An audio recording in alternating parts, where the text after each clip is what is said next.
folks, welcome back to Eleanor's Restoration, video 30.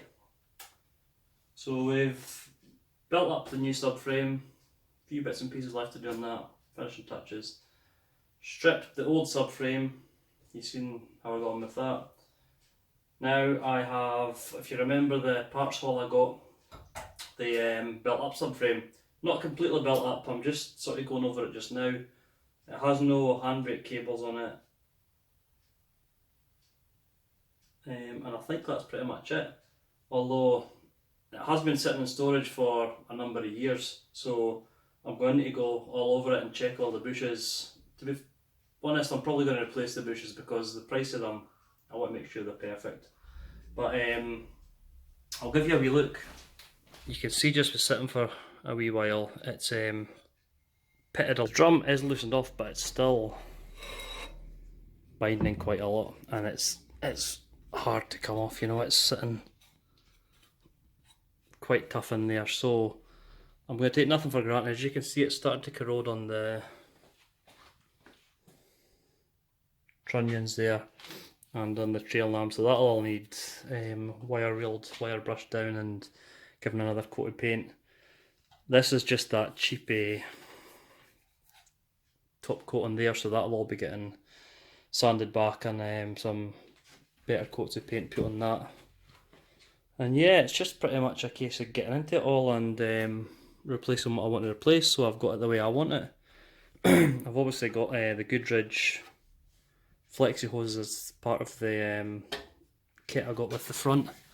So yeah, I'll be changing all that as well. I'll be looking at the brake lines, and as always guys and girls, I'll be taking you along with me to see how it's done, or see how I do it at least. So the first thing I want to do is get these drums off and have a look at the brakes inside, see what we're dealing with there.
So a little bit of a fight to get the rear drums off.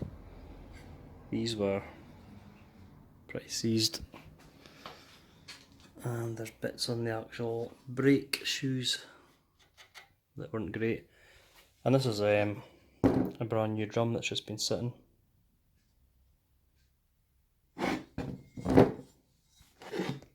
Not too happy considering it's just been a new part that's sat and got in this state. A few dents. Could be some new drums. Rear brakes. You can see it's quite messy behind the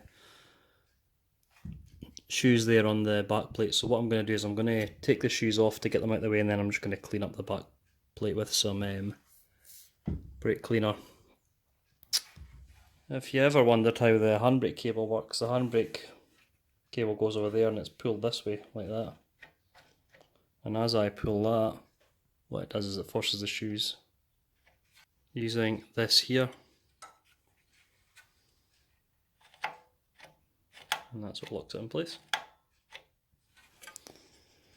So the orientation of the springs, got the long thin spring on the top,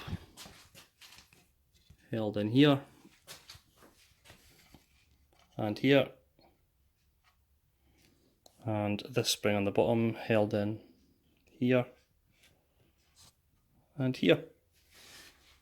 So what I'm going to do is I'm just going to put this on the tripod, pull this and get these springs loosened, get the shoes off and give the back plate a clean. And I'll hopefully get some nice tunes to let you listen to in the meantime.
Cleaned up with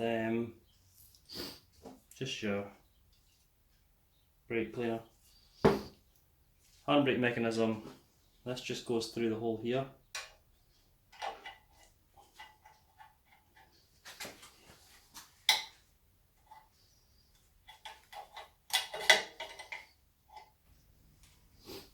So this is the orientation that the brakes sit in when they go back on.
So slightly fiddly getting reassembled, but it's in and it's all cleaned up and the brake shoes are fine, so yep, that's it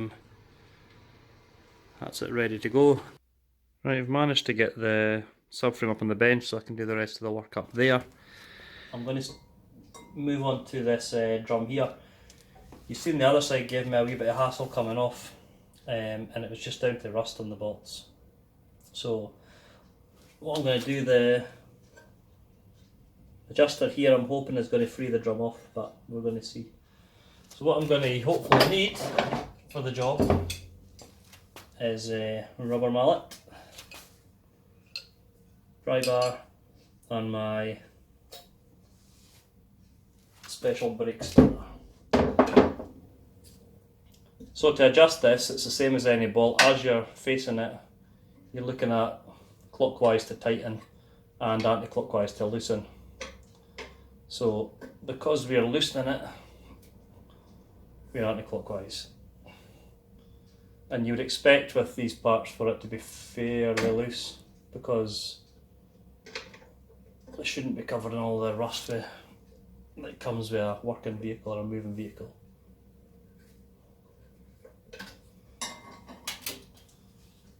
But saying that, I did have bother with the other side purely because of the rust on these bolts up here and the rust on the brake shoes line into the inside of the drum. So we'll just see how it goes.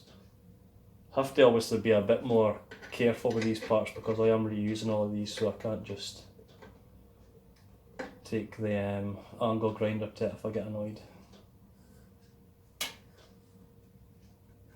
Well, I can, but it would cost me more money and it wouldn't be as fun to watch.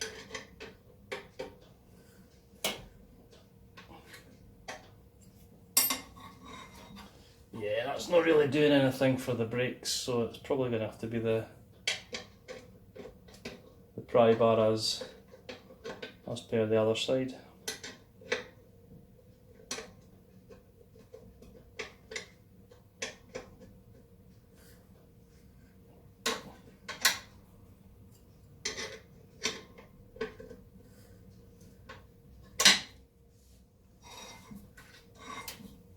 Pry bar it is.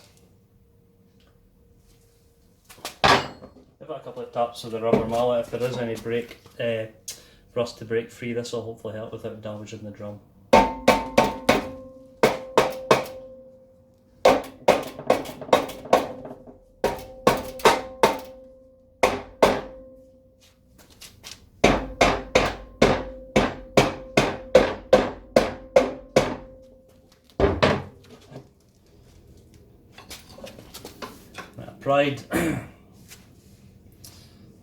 I basically pried here last time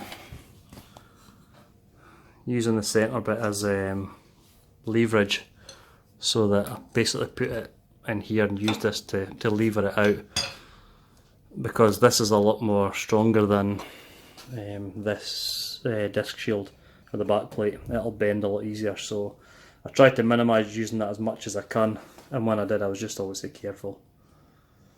But it has to be done. Right, it's still put up a bit of a fight this, but not as much as the other side. You can see it's started to go a bit on the inside, but again, not as bad as the other side, and it will be saved for Ed. I'm going to take a wee break because I am going to play in the snow.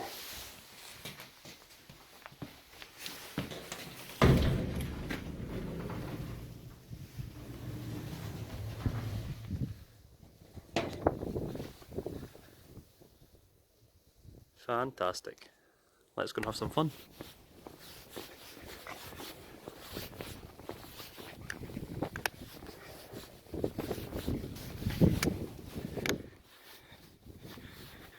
Can't tell the difference between the road and the pavement.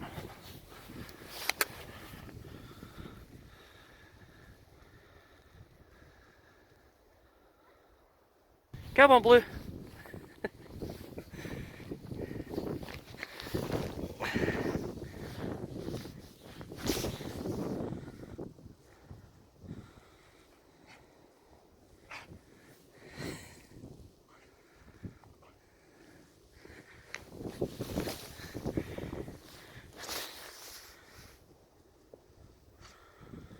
Hi everyone, so you've seen me having a bit of fun there with the dog. Blue, she's as mad as Piper Doug. There you go, she's mad as Piper Doug. Yeah, I'll end this one here. It's a bit of a short one and they didn't really cover too much, and there were a few time lapses, so apologise for that, but hopefully the tunes made them a bit better. So the next one I'm just going to be continuing with this, getting on with things, and yeah, we'll take it from where we left off. So as always, thanks for watching, take care, and I'll see you in the next video. Cheers!